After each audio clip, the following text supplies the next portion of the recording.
চাই। ঈদের দিনের অনেকগুলো মাসনুন আমল আছে।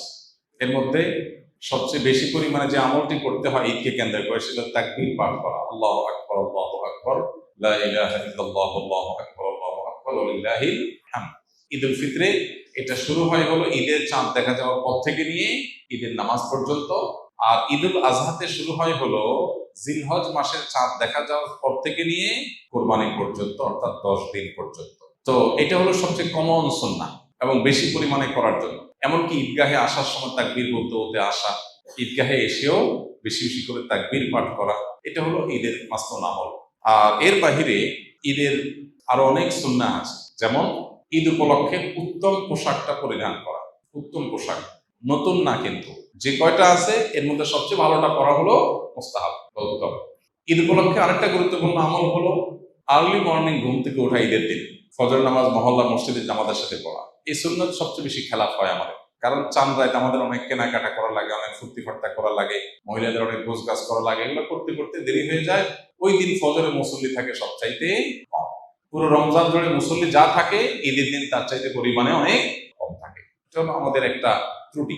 ঈদের দিনের আরেকটা গুরুত্বপূর্ণ আমল হলো উত্তম রূপে গোসল করা, আরেকটা আমল হলো মেসওয়াক করা, আরেকটা আমল হলো সুগন্ধি ব্যবহার করা, আরেকটা আমল হলো ঈদুল ফিতর যদি হয় তাহলে সেক্ষেত্রে কিছু খেজুর টেজুর বা মিষ্টি মুখ করে তারপর ঈদগাহে আসা। ঈদের আরেকটা সুন্নত হলো এক রাস্তায় আসা আরেক রাস্তায় যাওয়া। ঈদের অনেকগুলো সুন্নাহ আছে যে সুন্নাহগুলো আমরা পালন করার মাধ্যমে ঈদটা অর্থবহ হয়ে উঠবে। ঈদকে কেন্দ্র করে অনেক অনাচারও আছে, যেমন ঈদকে কেন্দ্র করে দেখা যায় গান বাজনার ভিতরে ডুবে যায় মানুষ, ঈদের আনন্দ করতে গিয়ে নামাজের খবর নাই। এগুলো যেন না হয় একজন মুসলমানের ঈদে, সে জিনিসটা আমাদের খেয়াল রাখতে হবে। কোন কোন সম্পদের জাকাত দিতে হবে এবং কত শতাংশ করে জাকাত দিতে হবে, খুব গুরুত্বপূর্ণ এবং মৌলিক একটা প্রশ্ন। কয়েক ধরনের সম্পদের জাকাত দিতে হবে। নাম্বার 1, স্বর্ণ রূপা, নগদ টাকা এবং বাণিজ্যিক পণ্য, অর্থাৎ যে পণ্য কেনা হয়েছে বেচার উদ্দেশ্যে, এরকম পণ্য, যেমন দোকানের মালামাল, যে সমস্ত জিনিস আপনি কিনছেন দোকানে হোক আর বা গোডাউনে হোক আর অন্য কিছু হোক, এমনকি ল্যান্ডের বিজনেস করেন আপনি, অনেক ল্যান্ড আপনি কিনে রেখেছেন, কেন? আপনার উদ্দেশ্য হলো এটা আপনি বিক্রি করবেন, অর্থাৎ এটা আপনার বাণিজ্যিক পণ্যের অন্তর্ভুক্ত। এরকম যদি হয় তাহলে সেক্ষেত্রে এই সকল পণ্যের জাকাত দিতে হয়। এইসব পণ্য এবং এইসব জিনিস, অর্থাৎ নগদ অর্থ, স্বর্ণরূপা এবং বাণিজ্যিক পণ্য, নগদ অর্থ, স্বর্ণরূপা, এই সব সম্পদের জাকাত দিতে হয় বছরে একবার 2.5% করে। অর্থাৎ 1 বছর যদি এটা আপনার কাছে থাকে তাহলে জাকাত দিতে হবে কত পার্সেন্ট? 2.5%। 1 লাখ টাকা থাকলে 2,500 টাকা, 1 লাখ টাকা স্বর্ণ থাকলে, স্বর্ণরূপা মিলিয়ে থাকলে 2,500।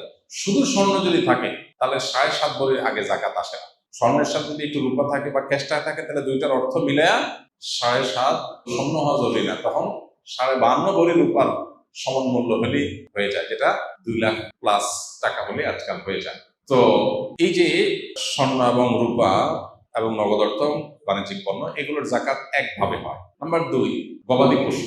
গবাদি পশুর জাকাত সেটা দেওয়া লাগে যদি গবাদি পশু আপনার চরে পড়ে খায় এবং একটা নির্দিষ্ট নেশা পরিমাণে পৌঁছায়। গরু হলে এতগুলো, ছাগল হলে এতগুলো, তারপর আপনার উট হলে এতগুলো, এগুলো হলো জাকাত যোগ্য সম্পদ। মোরগ অথবা হাঁস, এগুলো জাকাত যোগ্য পশু না।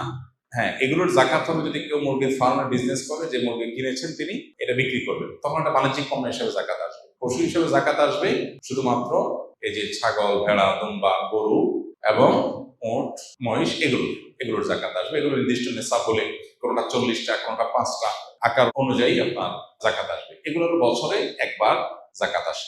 তৃতীয় জাকাতের আরেকটা পণ্য হলো কৃষিজাত পণ্য। কৃষিজাত পণ্য যে সমস্ত ফসল আমরা করি, এই ফসলগুলোর জাকাত দিতে হয়। ফসলের জাকাতের নেশাব হলো 17 মণ। 17 মণ, 5 ওয়াসাক, মূলত 5 ওয়াসাক হিসাব করলে 17 মণ হয়।